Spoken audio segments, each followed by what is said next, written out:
For the final session, it's flexibility on the on Saturday, sorry. And it will be first exercise is standing quad stretch. So stand your feet together, bend your left knee, use your left knee to hand, pull your left foot towards your butt, keep your knees together. If you need to, put one hand on a wall for balance, squeeze your glutes to increase the stretch in the front of your leg. Hold for 30 seconds to 2 minutes. And after that, repeat on the other leg. Another exercise is the reclining bound angle pose. Lie on your back, bring your soles of your feet together. Allow your knees to open up and move closer to the floor. Hold for 30 seconds to 2 minutes. Another is a Sphinx pose. Lie on your stomach with your legs straight out behind you.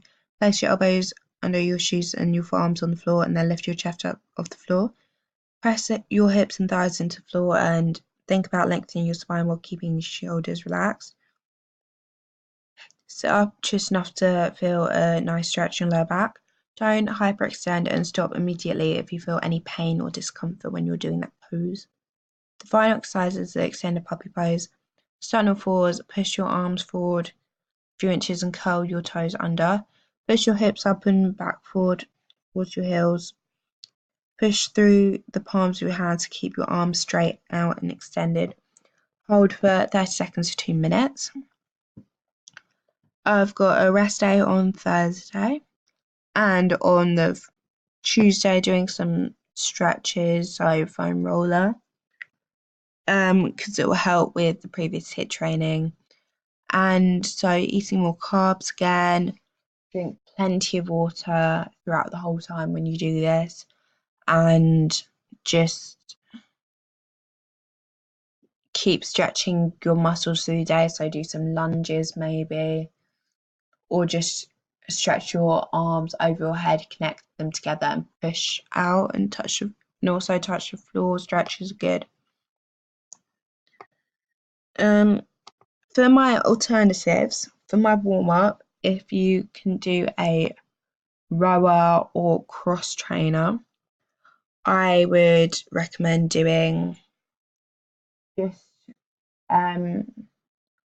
a resistance band around your knees and bend your knees slightly and side step. Do that for 2 minutes. Then do some skipping for 5 minutes. After that, I would recommend, if you can't get to a treadmill, with the treadmill, 5 minutes walking on the treadmill instead of running, but with the incline of about 8 or 9 and the speed about a 5 or 6. And then the normal 2-minute cool down with no incline on a low speed. For my main session, if I couldn't do those exercises, I would use resistance machines such as the hip adductors for 3 sets of 10 reps, and then the hip abductors for 3 sets of 10 reps. The hip abductors work on thighs and glutes without placing pressure on the spine. This will be good for the outer parts of your thighs and the inner part of them, with the hip abductors and adductors, because they work the opposite muscles. So it'll help both of them if you do both together. And then do it in sets. So 3 sets of 10 reps, so 10, and then you take a break, and then you do it again, and then break, and then again, and then a break, and then you move on to the next machine. Another good machine would be the leg press machine, because the leg press machine is set at 45-degree angle. It allows you to lift weight at a healthy and safe level without having to worry about them falling on you. It also places less stress on your back and knees than you'd have on traditional barbell or free weight. You can use the leg press for both legs or just one at a time. If you do this for 3 sets of 10 reps, and that'll help strengthen your body. Other stretches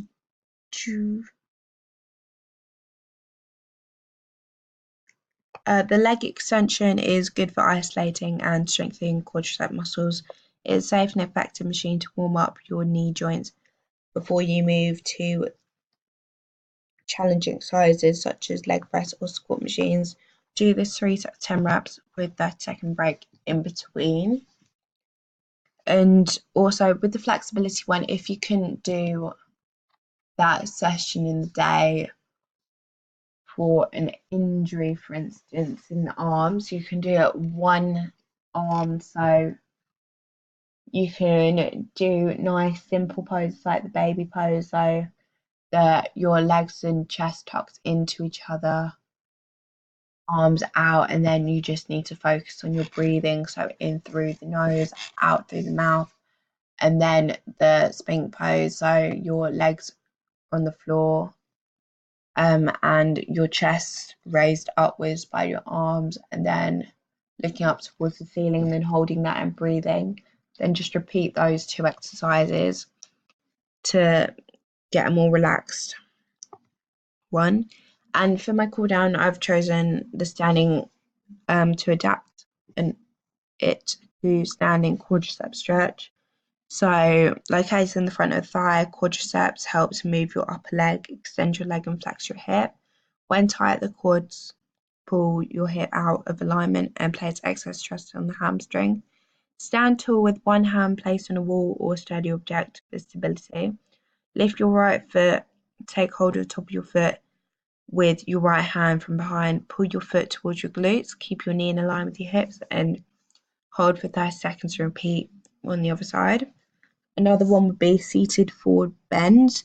The hamstrings located on the back of your thighs extend into your glutes, and when tight can cause pulling and pain in your glutes and lower back. Stretch all 3 areas when seated forward bend. You sit tall on the floor with your legs extended in front of you. Bend your hips and lower your chest towards your thigh. Take hold of your feet, ankles and shins, depending on your ability, and gently reach and pull yourself into the stretch. Hold for 30 seconds and release. Another good exercise for static stretch would be putting your hand against a wall on a 90-degree corner of a wall, pushing into that wall, and then turning your body out but keeping your arm in the same place, because that will help open up your chest muscles. Another good cool down would be just rolling your shoulders back. So put your left hand on your left shoulder and then your right hand on right shoulder, and then point your elbows forward, then roll them out and up, and then point them so they're facing more towards the back. And that will also help open up your chest and also help your shoulders. That is all my training program for the 6 weeks. As you can see by my training program, it's progressively increased, but not so much where the athlete would be injured. And also I've added stretch days and rest days because it'll prevent injury. And I've also specified throughout the whole training programs, before you do the exercises, make sure to drink lots of water and make sure you do a warm up and cool down, because they're very important so you don't injure yourself when you are doing it. And then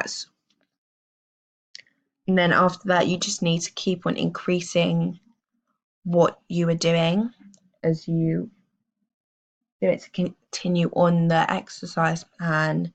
You can continue with the weeks before training exercises, but just make them increase the intensity and make them harder. That's it for my client 1 template.